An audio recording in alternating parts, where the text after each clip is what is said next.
listening to the War Report Podcast Network.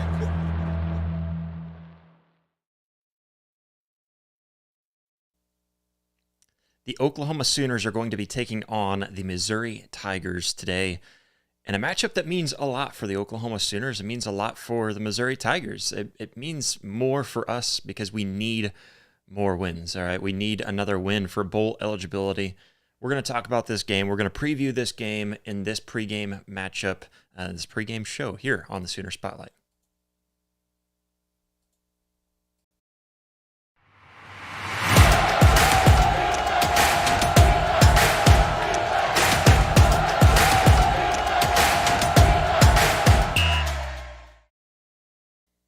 Welcome in, Sooner Nation, to another episode of Sooner Spotlight pregame show. Ready to get into it and talk about this matchup between our Oklahoma Sooners and the Missouri Tigers. This is a game that, let's be honest, if Missouri fans are being honest with themselves, they know that we can win this game. If we're being honest with ourselves, we know that we can win this game. This could go either way. As an Oklahoma fan this season, I can understand why we might have our reservations about how this game might go. I can understand some Oklahoma fans just not really truly having a full confidence in this game. It makes sense. It's a tough one. It's a very tough one, specifically because we know how Oklahoma has played all season long. We know that we've had our struggles. And we know that we have really had a difficult time, specifically on offense. We've had a lot of injuries. And guess what? This week is no different. We've got injuries. We've got Javante Barnes, who I didn't even realize until yesterday that he was out. So Javante Barnes is out. That is big news. That could be taken as good news, though. Javante Barnes, it sucks that he just now had that huge confidence-boosting game, a career day against Maine, and I know it was just against Maine. I brought this up. I get it. It's just Maine, so why are we talking about it? But he had a career day against Maine and a confidence boost that helps him go forward, and so that could be really beneficial here against Missouri, but we don't have him. We don't have him in the game, which sucks for Oklahoma. But you know what? We do have a possibility of having a couple of wide receivers come back. We'll talk about all of that much more here in this pregame show. But first, make sure to hit that like button, hit that subscribe button. If you're already subscribed, if you would just share this show on social media, share it with a friend, with a group of friends, Sooner fans, even Missouri fans, because I'd like to hear from them as well, how they're feeling about this matchup. You can follow me on X, formerly known as Twitter, for more updates on the show and much more. That's at Real Josh Mahler. Check me out over there if you'd like to see more about the show and much more. I post a lot of Oklahoma content over on the X, Twitter, whatever it is, that platform.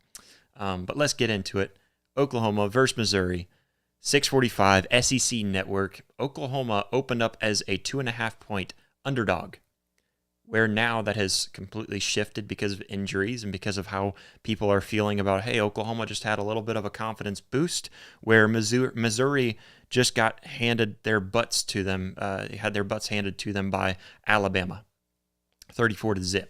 So they were not able to score a single touchdown last week. Guess what? I feel like Oklahoma may not do that, but they could. That's in the realm of possibilities. So, this is a game that we have to feel good about it. Oklahoma holds the second longest streak, 25 years straight, of making bowl eligibility, so 6 wins or more. That could be snapped if we don't win this game. And that's not what we strive for at Oklahoma. That's not what we hope for at Oklahoma. Bowl eligibility really does not mean a whole lot to us here at Oklahoma. Bowl eligibility is like the bare minimum for Oklahoma, and that's why it's so important right now, is because that is the bare minimum. And you know what?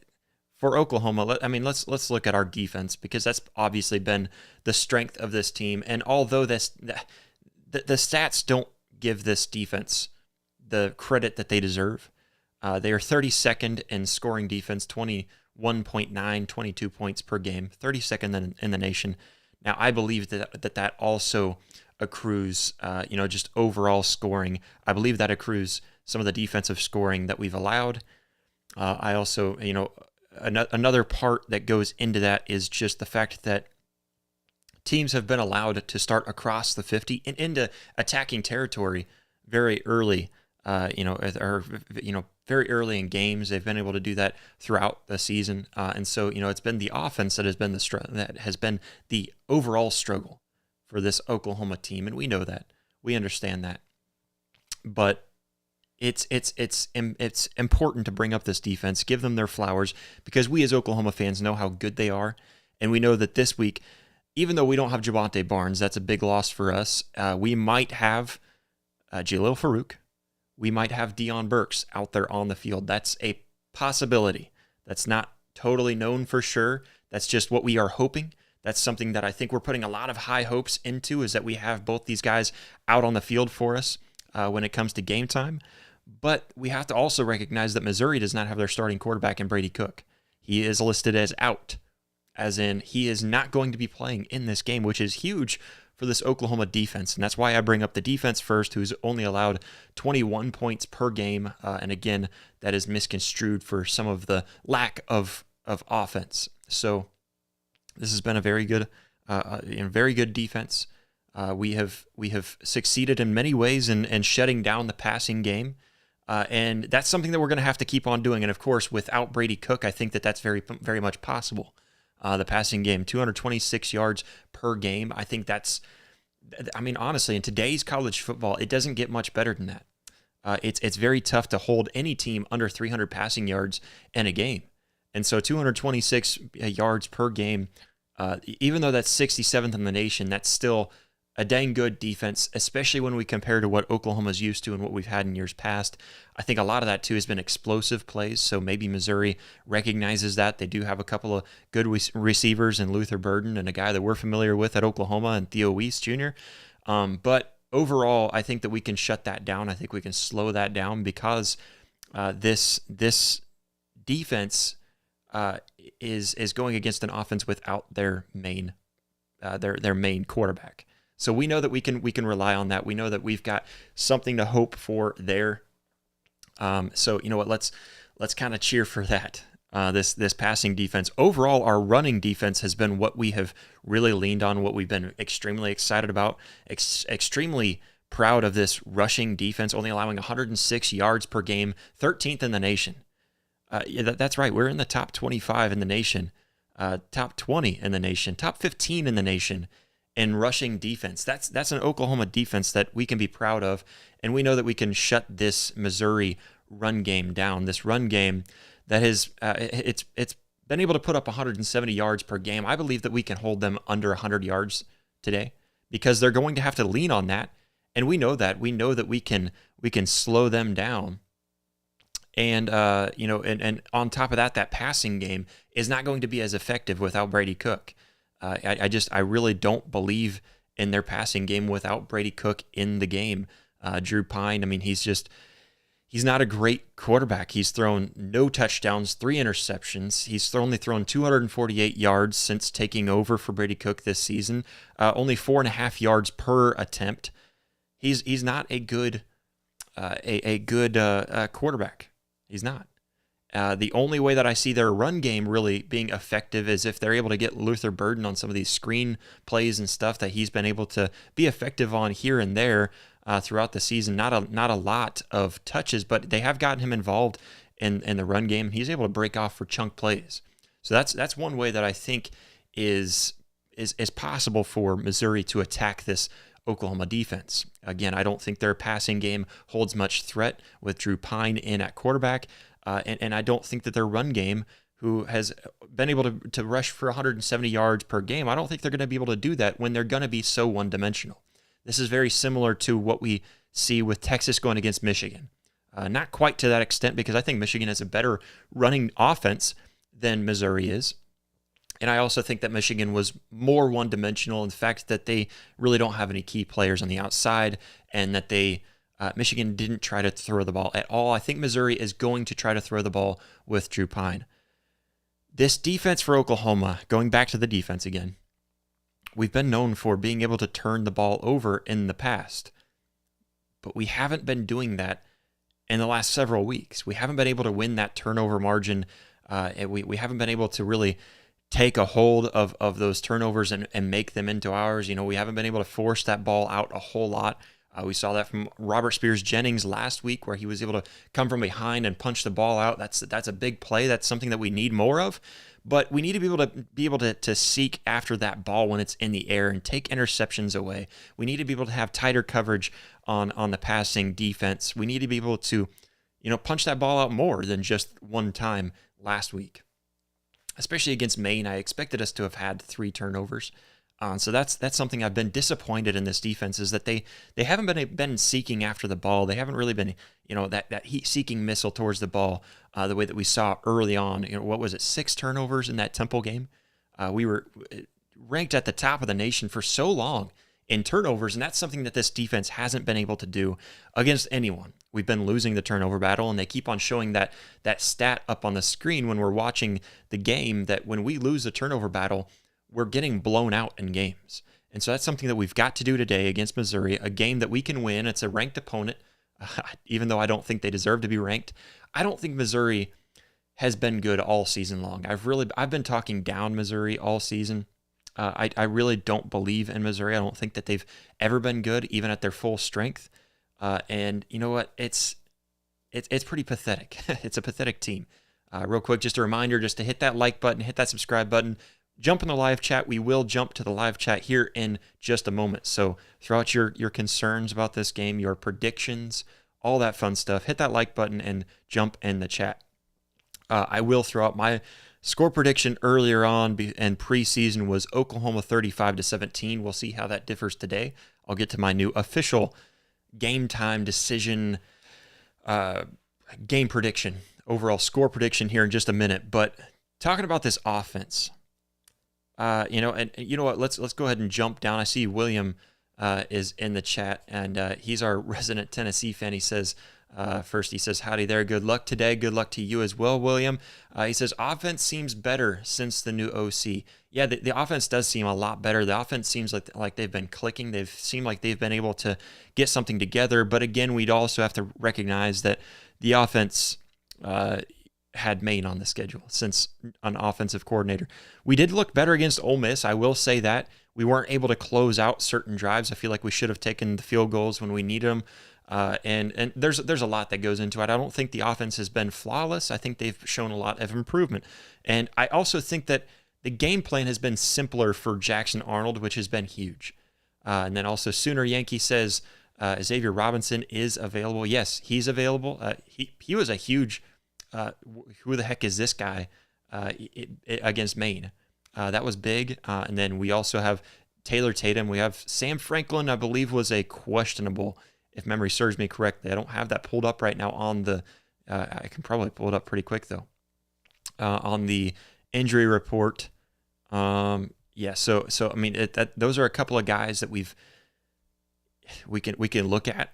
And you know what? The amazing thing is that without Gavin Sawchuk and without Javante Barnes, that sucks that we don't have the two guys that we would have expected specifically early in the season. And then right now, Javante Barnes being on that hot streak with him having that confidence boost, it sucks that we don't have him in there. But we have some young guys that are hungry.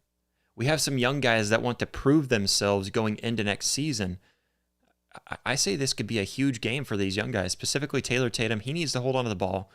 He has fumbled the ball a few times this season and turned the ball over a few times this season, especially in crucial moments. I know in Texas, he fumbled the ball there. That one hurt. Ole Miss, that one really hurt. So he needs to hold on to the ball. That's the one thing that concerns me every time he runs the ball is he runs very aggressively, but I think he worries too much about powering through defenders rather than focusing on holding on to that ball. And one thing that my high school coach, I'm not sure how popular this is. I know this was something that he was pretty well known for. He always yelled at us, PBS, perfect ball security. That's something that Taylor Tatum definitely needs to take into effect today if he's the one that getting the majority of the carries. 1 second as I take a quick swig. Got some coffee and By the way, you might be noticing I'm wearing a little bit of a bright shirt. That's a Mahler Bros shirt. I'll throw that link in the description here after the show, maybe. But if you want to check that out, MahlerBros.com. There's actually going to be a promo code that I'm going to get put up on the website. That's MAHLERBROS.com. If you use the code Boomer, give me a little bit of time to make sure that goes through and that's confirmed. But use the promo code Boomer for 15% off for things like this. There's golf polos and actually even the coffee that I'm drinking this morning. There's coffee, the golf-themed coffee. I'm drinking the Caddy's Comfort Blend. Go check that out. Promo code Boomer. That is going to be the first premier sponsor of the show that has not really been made official yet, but just noticed how bright the loud shirt is. There's a lot of sleek and subtle designs as well. This is one of them that I just felt like wearing the checkered shirt a little bit, the pullover. Got pullovers, hoodies, polos, you name it. All kinds of amazing things over there. So MahlerBros.com. Go check it out if you're a golfer. If you're not a golfer and you're just looking for some comfortable polos or even pullovers and stuff like that, go check it out. Anyways, getting back to Oklahoma, Missouri. This is it's an empirical game. It's a very important game for Oklahoma because, for one, you can win against a Power 4 team and you can have a convincing win that you really need because, I mean, looking at Oklahoma, you're only obviously you won against Houston, Tulane. I'm counting those out of the equation because you should have won those games even better than you did. But since being an SEC play, you've only beaten one team, and that's Auburn. And Auburn, let me double check. For Auburn, they have only beaten one Power 4 team. One Power 4 team at all this season. Auburn has only beaten one SEC team all season, and that's Kentucky. I mean, this is a very important game for Oklahoma because we have to get bowl eligibility. We're sitting here at 5 wins. We need that 6th win for bowl eligibility. And like I said, that streak matters. If you don't reach bowl eligibility, this is the bottom of bottom.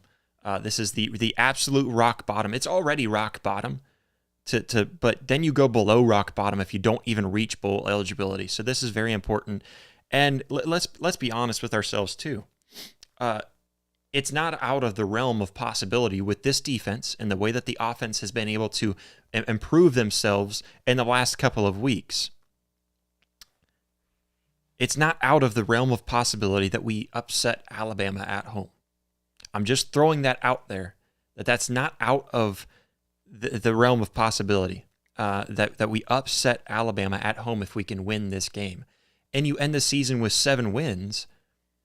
And I don't know about the LSU game. We'll see when we get there. I'm not sure how I'm feeling. If we can beat Alabama at home, why couldn't we win one more? And I know it's on the road at Death Valley, but why couldn't we win one more against a team who honestly has had their defensive struggles still? And against a team who hasn't been as explosive on offense. Just throwing this realm of possibility out there. If we win 7, 8 games in the end of this season, that feels like such a win compared to how this all went, especially with those 3 losses by double digits back to back to back, and all 4 of our losses by double digits.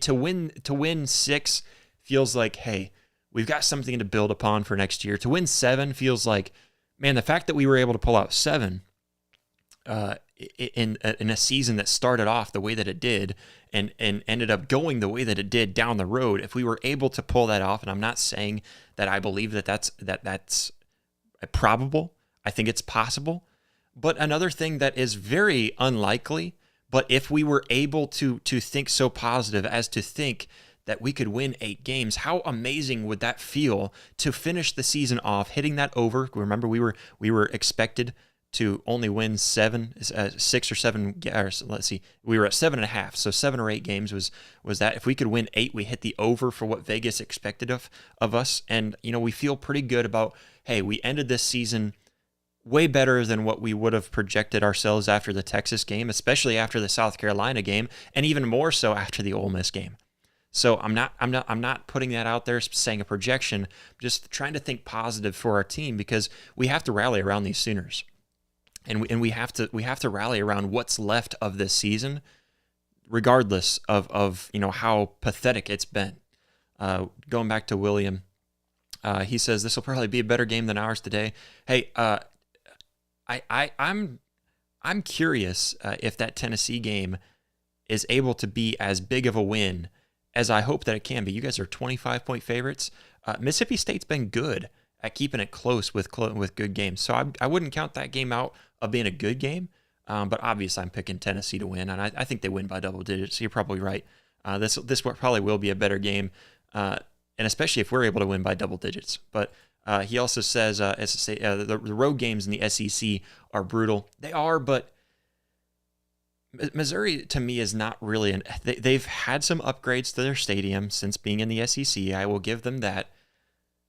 Missouri's not really an SEC environment to me. They're not. The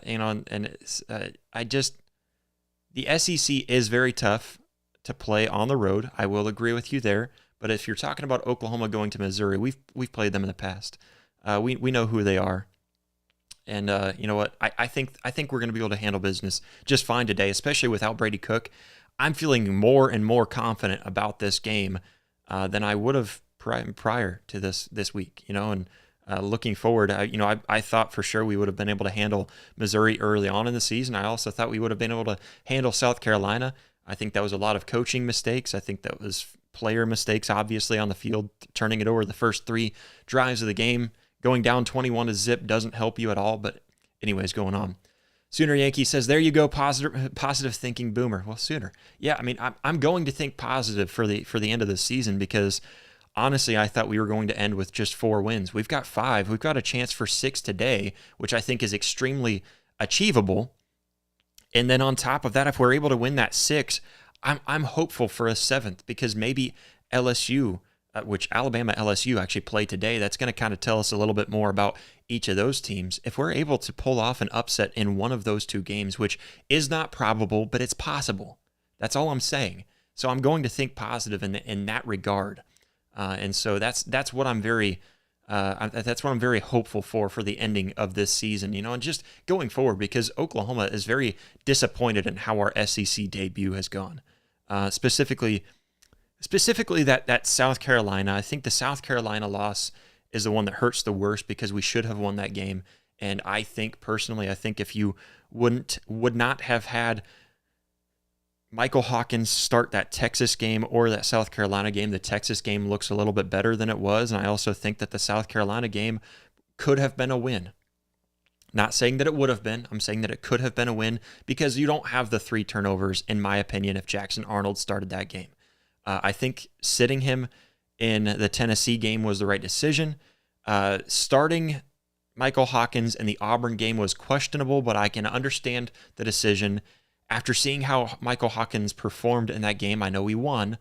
After seeing how he performed, I just don't think he deserved to keep the starting role.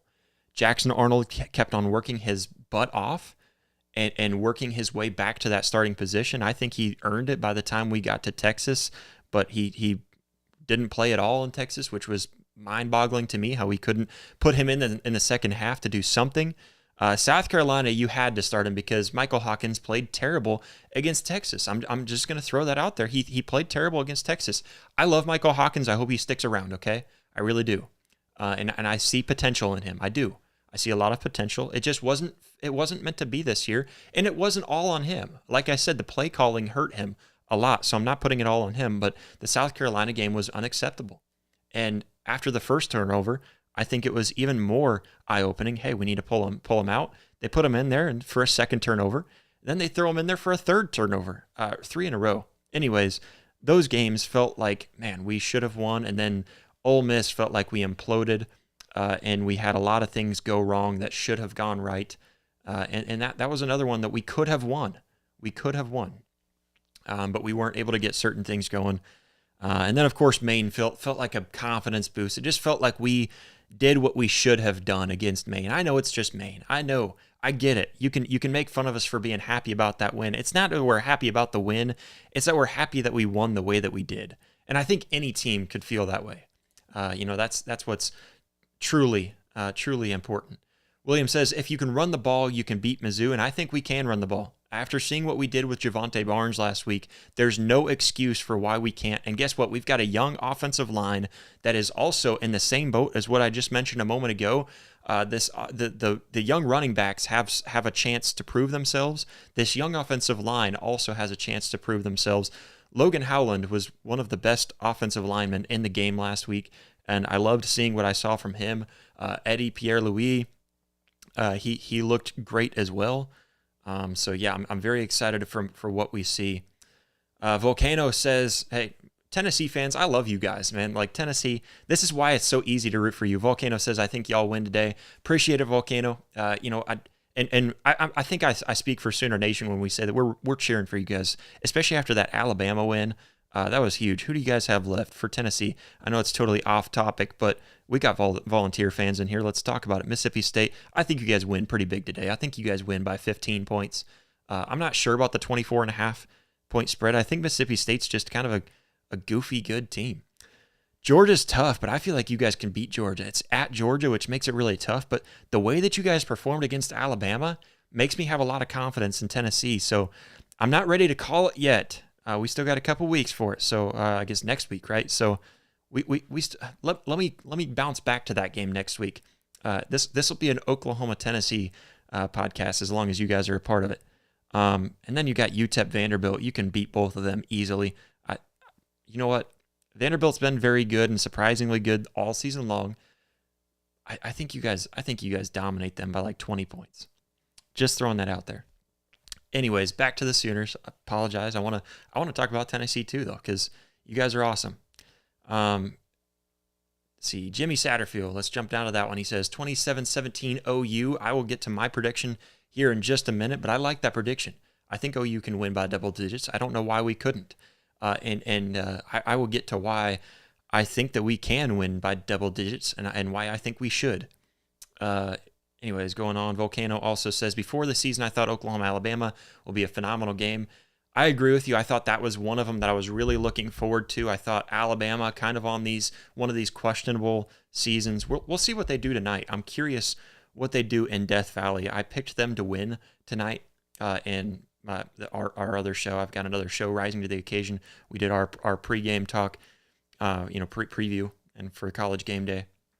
I still think the Oklahoma-Alabama game could be very good because it's at Oklahoma, and I think Oklahoma wins again today with a 2-win streak, with being able to move something on offense, giving them some heavy confidence. I think they have more confidence after winning this game today than they did against beating Maine. Let's be honest. I think that was enough to give them enough confidence for Missouri, and I think we move forward with confidence against Alabama, and guess what? I don't think Jalen Milroe is going to be able to dice us up the way that he is able to do against many other teams. Not getting ahead of myself, but I think it's still going to be a good game. I'm interested. I really have high hopes for that game. I don't think we upset them. I really don't. If I had to make a prediction today, I think we lose to Alabama. I think we lose to LSU, but I'm very hopeful, and I'm optimistic for the rest of this season. I really am, just because I'm in denial. I'm in denial that we're even sitting here talking about hoping to win 6 games. That's unbelievable to me. And I don't care that we're in the SEC, because we should have won South Carolina. We could have won Ole Miss. We could have been a lot closer to Texas. That's true down to the core. If we never hired Seth Littrell, I will be honest, I never thought the Seth Littrell hire made any sense to me. But I had faith in it because I believed in Brent Venables. He brought in Jeff Lebby. Hey, the guy knows who he's hiring, right? Anyways, Sooner Cowboys says the QB play just added to the bad O-line and loss of wide receivers due to the injury. Cannot have this again next season if BV wants to remain OU head coach. I totally agree. We've got to figure out. I think it was just bad luck. It's not like we were getting injured on both sides of the ball. Yeah, we had some injuries on the defensive side of the ball, but we still retained our depth, and most of the injuries were not very not very big on the defensive side of the ball, if at all. We had a couple with Kendall Dolby, and then even Dasan McCullough seemed like it was hard for him to come back, and Gentry Williams still really hasn't made his return. So we've had a little bit over on the defensive side of the ball, but it hasn't been as significant as the offensive side of the ball with 5 wide receivers, losing basically half your offensive line. I do agree, though. I think he's got to figure something out. We've got to figure out the depth, because the wide receiver depth, that hurt. That hurt 100%. And a big part of it, though, was getting rid of Seth Luttrell. I stand by that. I think that was the biggest thing, getting rid of Seth Luttrell. And we don't have him anymore. And guess what? Joe John Finley has been doing a very good job so far. I'm curious what you guys think, and we'll talk about this maybe on the post-game show. So stay tuned for the post-game show. We'll probably do that tomorrow again at noon. But I'm curious what you guys think about Joe John Finley, specifically after this game going on to Alabama. Do you guys think that he's the offensive hire, or do you still want to go for someone else? Because I'm kind of up in the air right now, where I feel like we have to go somewhere else. But I like what he's doing so far, and I like just the simplifying the game plan. That's what I like about him. Anyways, Jimmy Satterfield says Barnes isn't playing, so Tatum will get the start. Yes, Tatum should get the start. And then we've also got, don't put above him to see. We brought up Xavier Robinson. We've got. I still don't know for sure if Sam Franklin will be in. I know he's been banged up, kind of been back and forth. So it's going to be very interesting to see these young guys that are hungry to go in there and do something big. Because if they can perform really well right now at the end of the season, when they've got a moment to shine, they've got a chance to move forward into next season and be that guy, be that starter. Taylor Tatum, obviously the guy that we're going to hope has the biggest impact. William says Vandy scares me. Don't let him scare you, man. Don't let him scare you. It's false. It's a false. What do you call that?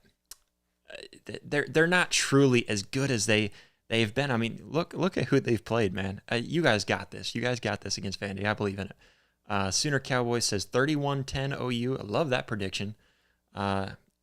Anyways, let's kind of go down through here. Anything else? He also says, I want Rashad Samples as offensive coordinator. Okay, we'll get to that. I will have a list of other offensive coordinators that I would want to throw into the mix on our post-game show, so stay tuned. Tomorrow at noon, we will get to our post-game show, kind of our reaction show. And then Sooner Yankee says, the smart move is outside the Sooner family. Totally agree with you there. And again, we'll get to more of that tomorrow when we get to our post-game show. William Staggs, what's up, William? He says, sorry, late to the party. No problem. Anyone mention how young we are, especially on the offensive side of the ball? Yes, we talked a little bit about how young we are. We had a moment last week where we had 11 guys on offense that were all freshmen. All 11 guys on offense that were on the field were freshmen. That was truly, and I'm talking true freshmen. I believe every single one of them true freshmen. There might have been some redshirt freshmen, but still, every single one of them listed as a freshman. That's awesome. So you know what? Being this young and having these struggles right now means I've got a lot of hope going into next season, specifically on the offensive side of the ball. But we've also got a lot of young guys on the defensive side of the ball. Eli Bowen has been the biggest bright spot on the defensive side of the ball, and that's been awesome. Seeing Jaden Jackson step up, David Stone step up. We've got a lot of young guys. Kip Lewis should still be with us next year. Jaron Kanik hasn't had his name called a lot, but he should still be with us next year. I believe Ethan Downs should still be around. Who else do we got? Kobe McKenzie, another guy that should still be around. Peyton Bowen, Eli Bowen, both. We've got some young guys that that defensive side of the ball is deep, and it's deep among the young guys. So that's something that we've got to be very excited about moving into next season. And I don't want to jump to next season as if to say that we're just going to throw this season out the window. If we lose today, I might be ready to do that. But we're gonna keep on cheering them on. Like I said, I'm not saying there's a probability, okay? So understand me when I'm saying this. I'm not being a delusional Oklahoma biased fan when I say this. And I see Jimmy says Downs is a senior. I guess I didn't realize that he was a senior, man. Like that upsets me. Is there any way he comes back for a fifth-year senior or something maybe. But anyways, I'm not being a biased, delusional Oklahoma fan when I say this. I'm saying there's a possibility, because there are 3 games left on the schedule, there is a possibility that we end this season at 8 wins, which is what my expectation was 8 wins. It wasn't the way that it went. It wasn't the way that it should have gone, but that was my expectation earlier on preseason. So, with that being said, there is a possibility that we meet that expectation of 8 wins. Do I think it happens? There is not a probability. There is not a probability that happens. But today, winning today, which I think is very much possible, very much probable, that Oklahoma wins today because of the injuries that Mizzou has, and I will admit to it. We're beating a banged-up Mizzou team. We're beating a Mizzou team when they're not at their best. They've even got offensive linemen out, Caden Green being one of them. They're not at their best right now. And so does it feel good that we're beating Mizzou when they're down? No, but it feels good that we're beating a Power 4 team. And let's be honest, they're not as banged up as we are. They're not. They don't have their top 5 wide receivers out, possibly getting 2 of them back. They're not down their best running back this season, the way that we are. I get it. They're banged up, though, and it doesn't feel good beating up on a banged-up team that's not at their full strength. And I feel that 100%. But the confidence beating a Power 4 team after the losing streak that we've gone on, beating a Power 4 team, if we're able to beat them by double digits, if we are able to beat them with a significant lead and be able to control this game from start to finish, if we can start strong on defense rather than starting slow the way that we did against Maine, allowing them to march down and score first drive the way that they did made me feel very nervous about the rest of that game and how it was going to go. If we're able to start and finish with control of this game, I think that gives us enough confidence where we are looking at, hey, we can win a 7th game this season, whether it be Alabama or LSU. We have a very good chance of going in there with some confidence, playing close in both of those games, and feeling good about going into next season. That's what I have as, you can call me a delusional Oklahoma fan all you want. I'm just saying that's a possibility for us. And let's be honest, both of those teams, Alabama, LSU, are totally beatable. And let's also be honest with ourselves in this sense. Is Oklahoma as good as Vanderbilt? Because I understand, Vanderbilt's good, but if we were to put head-to-head matchups on every position, on every player, even with our depth players, I would say our normal second-string players are better than Vanderbilt's first-string players. We have a better team than Vanderbilt. We have better coaches than Vanderbilt. They've done very well this year, so I'm not taking anything away from them there. I'm just saying that we are better than Vanderbilt. So if we're better than Vanderbilt, then why can't we put up a better game plan against Alabama? And if we can beat Alabama, why can't we put up a good game plan to beat LSU? I'm just throwing that out there as optimism going forward for the rest of this season, in hopes that we can turn this season around and salvage it into making it something that we can feel proud of as our debut season in the SEC, because we may not be proud of certain moments and that middle chunk of this season, but can we be proud of how we ended the season? That's all I'm saying. And we're jumping ahead of ourselves there. Let's go, just as Sooner Yankee says, 1 game at a time. Let's beat Missouri by 2 touchdowns. Let's beat them by double digits. That's all I'm asking for this game, and I think it's very much possible. Volcano says Deion Burks, Andrel Anthony should be back next season. Yeah, I think that's what you mean, unless you're talking about for this game. It's Deion Burks and Jalil Farouk might be back in this game, which could be huge. And then next season, though, getting both of those guys back, that could be a possibility. We could get Deion Burks, Andrel Anthony, Jaden Gibson, obviously. We could still obtain him, and then Nick Anderson. We could have all 4 of those guys all back on the roster next year, and it would be huge. I believe Jalil Farouk as well. So all 5 of those wide receivers that haven't played at all this year, they show interest in wanting to be back at Oklahoma next year because they were injured. They didn't have a chance to show off their ability this year, and they want to come back stronger than ever next year and prove everyone wrong and prove to the scouts who they are, and put their name on a map, or put their dot on the map. Put their name as a dot on the map. What's going on with Nick Anderson? I see that from Volcano. Sorry, I think I double clicked it away. But what's going on with Nick Anderson? He's had quad injuries all season long. It's been frustrating. I don't know, because none of it ever seemed like it was really that. It didn't seem like it really affected him that much, but it obviously has. So it's tough. William says anyone playing OU cannot use the injury excuse. 100%. You can't use that excuse against us. We've had it the worst of just about anyone in the nation. I can't think of a team that struggled because of injuries worse than Oklahoma. And it sucks because we don't want to use that as an excuse. We don't want to. We don't want that as an excuse. We don't like using excuses. We're Oklahoma. I don't care who's injured. We still expect to go in there and beat you. And we don't care who you are. We're going in there and we're taking names. That's what Oklahoma is known for. And the fact that we've had to look at those injuries and say, dang, those really did hurt us, that hurts our pride.